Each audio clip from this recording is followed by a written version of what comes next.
উপরে উদ্দীপক, নিচে উদ্দীপকের আলোকে প্রশ্নে বলেছে জনাব সাজিদের প্রারম্ভিক মূলধন নির্ণয় করো। অনেক সহজ। এই যে 1 তারিখে কী কী নিয়ে ব্যবসা শুরু করেছে লক্ষ্য করি। নগদ 2 লক্ষ টাকা, 20,000 টাকার যন্ত্রপাতি এবং 40,000 টাকার বই নিয়ে ব্যবসা শুরু করেছে। তো এই অঙ্কটা হচ্ছে সেবামূলক প্রতিষ্ঠানের অঙ্ক। তো যায় ক নাম্বারের এই উপরের 3টা যোগ করে প্রারম্ভিক মূলধন হবে। 1 তারিখে কী কী নিয়ে এসেছে এইগুলি। তো এইভাবে আমরা ক নাম্বারের সমাধান লিখতে পারি। 1 তারিখের লেনদেনটি উপরে আমি নিয়ে এসেছি। তো লক্ষ্য করি, প্রথমে লিখব 2016 জানুয়ারি 1 নগদ 2 লক্ষ টাকা, যন্ত্রপাতি 20,000 টাকা, এবং এই যে বই নিয়ে এসছে আইন বই, যেহেতু আইন ব্যবসা করবে, উকালতির ব্যবসা, সেজন্য 40,000 টাকা। সবগুলো যোগ করে 2,60,000 টাকা, যেটি এই প্রারম্ভিক মূলধন হিসেবে গণ্য হবে। অর্থাৎ 1 তারিখের লেনদেনটি যে উপরে লিখে রেখেছি, উত্তর কিন্তু নিচের অংশটুকু, উপরের অংশটুকু উদ্দীপকের দেয়া ছিল, সেখান থেকে এনেছি আমি। তো আমরা আবার সেই উদ্দীপকে ফিরে এলাম খননের জন্য। খননে বলেছে 5, 15, 18, 31 তারিখের লেনদেনগুলি জাবেদা করো, তাই না? তো এই যে 5, 15, 18 এবং 31 এগুলি নিয়ে জাবেদা করব। তো যাই পরের স্লাইডে জাবেদার ঘরটা নিই। এই যে জাবেদার ছক অঙ্কন করলাম এবং ছকের উপরে ওই 4টা লেনদেন লিখে রাখলাম। এই যে 5, 15, 18, 31 লিখে রাখলাম, কারণ এইগুলি দেখে আমাদের জাবেদা করতে সুবিধা হবে। তাহলে এখন আমরা ছকের মধ্যে জাবেদা লিখি। এই যে উপরের লেনদেনগুলি থেকে আমরা জাবেদা লিখব। 5 তারিখে 2016 জানুয়ারি 5 মক্কেলকে আইন সেবা প্রদান নগদে 25,000, ধারে 20,000। নগদে যেটা প্রদান করা হয়েছে, নগদ টাকা পাওয়া গেছে, নগদান হিসাব ডেবিট, এই 25,000 টাকা। আর ধারে যেটা সেবা প্রদান করা হয়েছে, প্রাপ্য হিসাব বৃদ্ধি পাবে, দেনাদার বৃদ্ধি পাবে, তাই প্রাপ্য হিসাব ডেবিট করব, এই 20,000 টাকা। আর দুইটা যোগ করে সেবা আয় হিসাব ক্রেডিট, দুইটা যোগ করে 45,000 টাকা ক্রেডিটে লিখব। ব্যাখ্যা লিখব নগদে ও বাকিতে আইন সেবা প্রদান। এরপরে 5 তারিখ ধারে সাপ্লাইজ ক্রয়, সাপ্লাইজ হিসাব ডেবিট হবে, সাপ্লাইজ সম্পদ বৃদ্ধি পেলে ডেবিট 5,000 টাকা। ধারে যেহেতু কেনা হয়েছে, প্রদেয় হিসাব বাড়বে এবং প্রদেয় হিসাব ক্রেডিট 5,000 টাকা। ব্যাখ্যা লিখব বাকিতে সাপ্লাইজ ক্রয় করা হলো। তো প্রিয় শিক্ষার্থী বন্ধুরা, 4টা জাবেদা করতে হবে। এখানে 2টা জাবেদা হয়েছে, আরও 2টা জাবেদা বাকি আছে। এই যে ডান দিকের 2টা, তো এই 2টা জাবেদা আমরা পরের স্লাইডে করছি, এখানে জায়গা নাই। তো যাই, এই যে এখানে বাকি 2টা জাবেদা করব। 18 তারিখ কি বলেছে, 5 তারিখের প্রদত্ত সেবার বিপরীতে 40% নগদে আদায় হলো এবং যার 2% বাট্টা, একটু ক্রিটিক্যাল আছে, ভালো করে লক্ষ্য করি। নগদে আদায় করার জন্য নগদান হিসাব ডেবিট। এখন প্রশ্ন হচ্ছে টাকা কত হবে? টাকা হবে এই 20,000 থেকে 2% বাদ যাবে।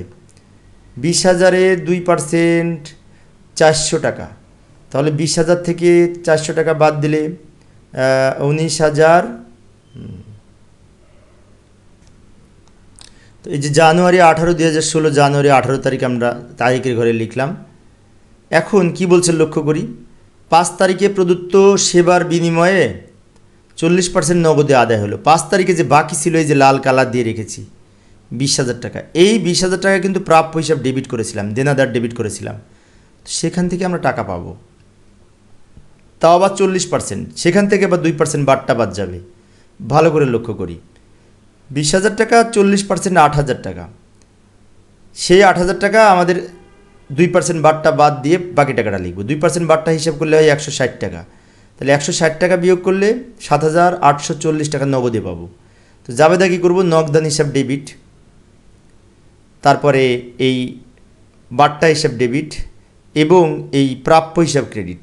যে টাকাটা আমি লিখে দিলাম, দ্রুত এখন বোঝাই দিব, ভালো করে লক্ষ্য করি। এই 20,000-এর 40% 8,000 টাকা লিখব প্রাপ্য হিসাবের ক্রেডিটে, তার উপরে এই 2% হিসেব করে হবে 160 টাকা, আর 8,000 থেকে 160 টাকা বিয়োগ করে 7,840 টাকা। আবারও বলছি লক্ষ্য করি, এই 20,000-এর 40% 8,000 এই প্রাপ্য হিসাবে ক্রেডিটে লিখব, এর উপরে 2% হিসেব করে 160 টাকা বাট্টায় লিখব। আর এই টাকাটা কোথায় পেলাম, 8,000 থেকে এই 160 বিয়োগ করে 7,840 টাকা নগদে পাবো, তাই নগদান হিসাব ডেবিট হবে। ব্যাখ্যায় লিখব 40% নগদে আদায় হলো এবং 2% বাট্টা প্রদান।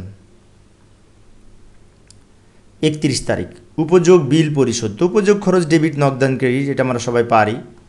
উপযোগ খরচ ডেবিট, নগদান হিসাব ক্রেডিট। ব্যাখ্যা লিখব উপযোগ খরচ নগদে প্রদান করা হলো। তো এইভাবে আমরা জাবেদা প্রস্তুত করতে পারি। তো আমি 2 পৃষ্ঠায় জাবেদা দেখিয়েছি, তোমরা 1 পৃষ্ঠায় করবে। আমি এক জায়গায় ধরে না, সেজন্য 2 জায়গায় দেখিয়েছি। আবার সে উদ্দীপকে ফিরে এলাম ঘ নংয়ের সমাধানের জন্য। গ ছোট গ, জানুয়ারি 31 তারিখে সমাপ্ত বছরে সাজিদের আয় বিবরণী প্রস্তুত করো। এখান থেকে ইনকাম স্টেটমেন্ট করতে হবে, আয় বিবরণী। তো আয় বিবরণী যে আয়, যা নগদ এবং ধারে যে আয় হয়েছে, এখান থেকে ব্যয়গুলো বাদ দিব। অনেক সহজ, কিন্তু একটু লক্ষ্য করি।